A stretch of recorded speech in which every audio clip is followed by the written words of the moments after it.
प्रधानमंत्री नरेंद्र मोदी ने 19वें रोजगार मेले के तहत 51,000 युवाओं को नियुक्ति पत्र सौंपे। प्रधानमंत्री वर्चुअली कार्यक्रम में शामिल हुए। संबोधन में कहा, विकसित भारत में युवाओं की अहम भूमिका।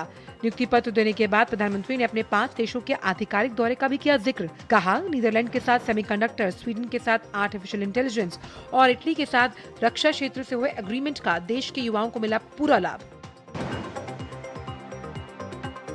राजस्थान के जोधपुर के काजरी ऑडिटोरियम में 19वें रोजगार मेले का किया गया आयोजन। इस समारोह में मुख्य अतिथि के रूप में केंद्रीय संस्कृति और पर्यटन मंत्री गजेंद्र सिंह शेखावत ने की शिरकत। इस दौरान कई नवनियुक्त अभ्यर्थियों को नियुक्ति पत्र सौंपे गए। मेले में रेलवे विभाग से 153, डाक विभाग से 20, वित्तीय सेवा विभाग से 16 और रक्षा विभाग से 2 अभ्यर्थियों को नियुक्ति पत्र मिले हैं, जिनमें 25 स्टार कैंडिडेट्स भी शामिल।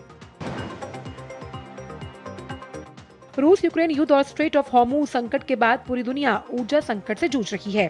कई देशों में पेट्रोल डीजल की कीमतों में भारी बढ़ोतरी दर्ज हुई है, लेकिन भारत ने एक अलग ही रणनीति अपनाई। सरकार ने उपभोक्ताओं को राहत देने और ऊर्जा सुरक्षा बनाए रखने पर जोर दिया। सरकार ने 2021 से 2026 के बीच कई बार एक्साइज ड्यूटी में कटौती की। इसके जरिए पेट्रोल और डीजल की कीमतों को नियंत्रित रखने की कोशिश की गई। मार्च 2026 में डीजल पर एक्साइज ड्यूटी को 0 तक लाया गया। वहीं तेल कंपनियों ने भी भारी घाटा सहते हुए कीमतों को लंबे समय तक रखा स्थिर। प्रवर्तन निदेशालय जालंधर ने सनटेक सिटी प्रोजेक्ट से जुड़ी चेंज ऑफ लैंड यूज घोटाले में Indian cooperative house building society के सचिव अजय सहगल को गिरफ्तार कर लिया। अजय सहगल ने 15 जमीन मालिकों की 30 एकड़ से ज्यादा की जमीन के लिए फर्जी सहमति पत्र तैयार किए। इसी आधार पर CLU हासिल कर सनटेक सिटी, ला कैनेला और डिस्ट्रिक्ट 7 जैसे बड़े रियल एस्टेट प्रोजेक्ट तैयार किए गए। आरोप है कि इन प्रोजेक्ट्स की बिक्री बिना रेरा रजिस्ट्रेशन के की गई और 200 करोड़ रुपए से अधिक की बिक्री हुई।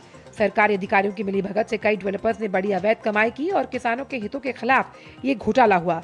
ईडी अब अन्य वरिष्ठ अधिकारियों और GMADA के उच्च अधिकारियों तक पहुंचने की कोशिश कर रही है, जिनका कथित तौर पर घोटाले में हाथ था। पश्चिम बंगाल में राशन व्यवस्था में कथित भ्रष्टाचार को लेकर सरकार ने बड़ा एक्शन शुरू किया। मुख्यमंत्री शुभेंदु अधिकारी ने खाद्य मंत्री अशोक कीर्तनिया को सख्त कार्रवाई और निगरानी बढ़ाने के निर्देश दिए। सरकार का आरोप है कि पूर्व में गरीबों के लिए केंद्र से भेजे गए चावल और गेहूं में भी भ्रष्टाचार हुआ है। 23 जिलों के खाद्य अधिकारियों के साथ हुई समीक्षा बैठक में PDS व्यवस्था में पारदर्शिता और गुणवत्ता सुनिश्चित करने पर जोर दिया गया। सरकार ने साफ कर दिया कि खाद्य सुरक्षा योजना का लाभ केवल वास्तविक जरूरतमंदों तक पहुँचाना उनका लक्ष्य है।